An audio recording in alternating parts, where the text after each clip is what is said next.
The Vegas glow. The spotlight clung to Dean like a second skin, illuminating the easy charm that had made him a legend. A microphone in one hand, a glass of amber liquid in the other. He crooned a familiar tune, his voice a smooth caress over the chattering tables. He winked at a woman in the front row, drawing a delighted giggle, but his gaze, though perpetually smiling, never truly settled. It darted, a hummingbird's quick flicker, over the opulent decor, the swirling smoke, the sea of faces. He saw everything, missed nothing. A predator disguised as a playboy. A ripple of applause announced Dina's approach from the wings. She was a vision in sparkling emerald, her eyes wide with a mixture of excitement and nerves. Dean's smile softened, becoming something genuinely tender. He held out a hand, and she took it, her small fingers warm in his. The crowd's roar swelled as she joined him, her youthful energy a bright contrast to his seasoned calm. He squeezed her hand, a silent reassurance, and a profound pride bloomed in his chest, momentarily eclipsing the ever-present vigilance. He introduced her with a paternal warmth that was rarely seen by the public, a glimpse into the fiercely guarded heart of the man beneath the showman. As she began to sing, her voice clear and sweet, Dean leaned back, letting her shine, though his eyes still swept the edges of the room. A silent guardian, a father's pride. The spotlight found Dina as the opening notes of "That's Amore" filled the grand ballroom. Her voice, sweet and clear, wrapped around the melody, a delicate counterpoint to the boisterous energy that usually defined such nights. She swayed gently, her eyes closed for a moment, lost in the song's simple beauty. Each note was a brushstroke of genuine emotion, painting a picture that resonated with everyone present. Dean, positioned discreetly at the back of the room, watched her.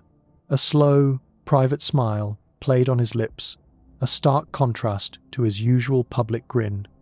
His eyes, usually dancing with mischief, were soft, filled with an almost tangible tenderness. This wasn't about applause or fame. This was about his little girl, blossoming under the lights, sharing her gift.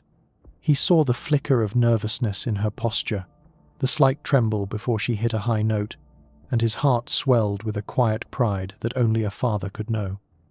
A sudden, jarring laugh from a nearby table cut through the air. Too loud, too coarse. Dean's gaze sharpened, a subtle shift in his otherwise serene expression. His jaw tightened almost imperceptibly as he scanned the faces around the offending patron, a flicker of something cold and unyielding entering his eyes. He leaned back against the velvet ropes, an unassuming sentinel, his presence a silent promise of protection, a subtle warning to anyone who might mistake her gentle nature for weakness. The music swelled, and Dina's voice soared, oblivious to the brief, almost imperceptible shadow that had fallen over her father's face. The shadow in the crowd. The clinking of ice in Frankie Gallo's glass was louder to him than the orchestra's soaring violins. He swayed precariously, a sloppy grin plastered across his face as he surveyed the glittering tableau before him. Dean Martin, smooth as silk, was mid-croon, bathed in a spotlight that seemed to amplify his effortless charm. Frankie, the drifter as he liked to call himself, though most people just called him Trouble. He downed the last gulp of his whiskey sour, the tartness momentarily cutting through the alcoholic haze. A few rows ahead, a cluster of security guards, their earpieces discreetly tucked, exchanged uneasy glances in Frankie's direction. His slurred attempts at singing along, off-key and booming, were beginning to grate. Made a mental note to keep an eye on the increasingly animated patron. But Dean Martin's easy patter and the crowd's laughter momentarily lulled their vigilance. Frankie, meanwhile, was growing bolder. He wanted to be part of the show, not just a spectator. He imagined himself on stage, sharing a laugh with Dino, maybe even a duet. The warmth of the alcohol fueled his delusion, pushing him closer to the edge of his seat, a manic glint in his bleary eyes. The applause for Dean's last number was a cui for Frankie. He saw his chance. The grab. The brassy swell of the orchestra reached its crescendo, Dina's voice soaring effortlessly above it all. A wave of applause washed over her, and she curtsied, a shy smile gracing her lips. That's when the blur of motion erupted from the wings. Frankie the Drifter Gallo, eyes wild and unseeing, elbowed past a startled usher. He stumbled, regained his balance, and launched himself onto the stage, a predatory grin splitting his face. The stage lights caught him, silhouetting his disheveled frame against the glittering backdrop. His hand of ice around Dina's forearm. Her startled gasp was swallowed by the sudden, rough pull. The microphone clattered against the polished stage as her scream tore through the air. The orchestra faltered, a discordant squawk of brass and strings. A collective gasp rippled through the audience, a ripple of shock freezing them in their seats. Frankie, oblivious to the terror he'd unleashed, merely tightened his grip, pulling Dina roughly towards him. Her eyes, wide with fright, darted to her father, who stood frozen at the edge of the stage, his crooner's smile dissolving into a mask of pure, unadulterated fury. The mask drops. The applause still echoed, but the signature Dean Martin smile, so effortlessly charming moments before, evaporated. In its place, a stillness settled on his features, a cold, a hard plane that made the very air in the room thicken. The microphone, a polished silver extension of his persona, slipped from his fingers without a sound, thudding softly on the plush stage carpet. It lay there, a discarded prop, while the man who had just sung a love song began to move. He didn't rush. He didn't even quicken his pace. Each step was measured, deliberate, a predator stalking its prey. Frankie Gallo, still clutching Dina's arm, his boozy grin faltering, found his eyes locked on Dean's. There was no rage there, no visible anger, only an implacable calm that was far more terrifying. Dina, her initial shriek replaced by a whimper, felt her father's presence like a sudden drop in temperature. Security, a frozen tableau, watched Dean advance. He reached Frankie, a mere breath away, and leaned in. The words were a whisper, unheard by anyone but the drunken interloper.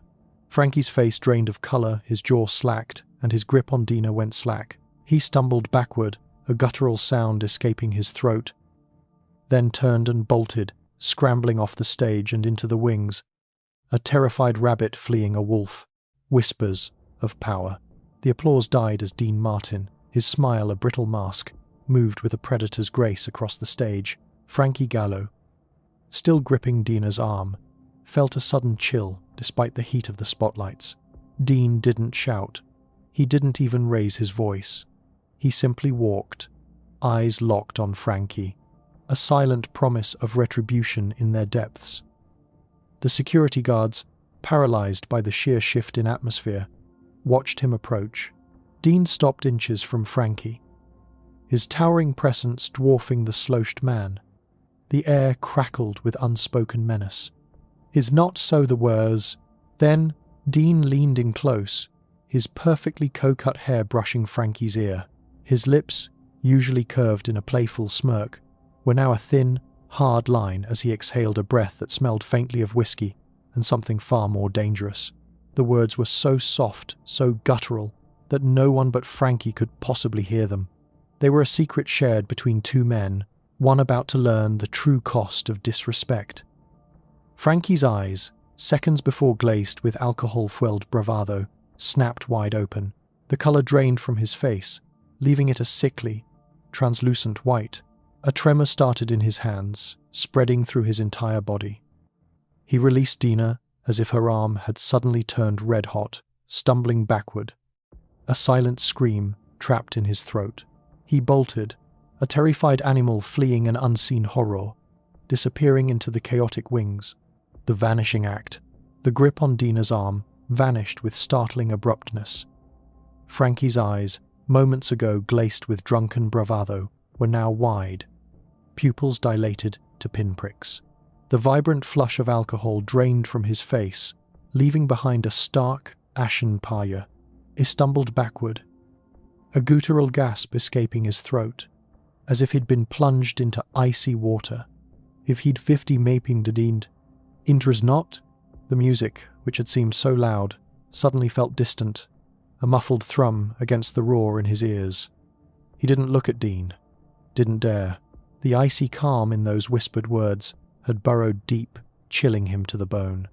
Every name, every precise detail Dean had uttered, painted a stark, terrifying picture of consequences far beyond a brawl. Frankie scrambled, a clumsy tangle of limbs, off the stage. He shoved through the bewildered crowd, his panicked retreat a sharp contrast to his earlier swagger. Faces blurred into a kaleidoscope of confusion and annoyance as he elbowed past, the rhythmic beat of the orchestra now sounding like a frantic drum in his chest. He burst through the double doors, the cool desert air, a shock after the stifling heat of the showroom.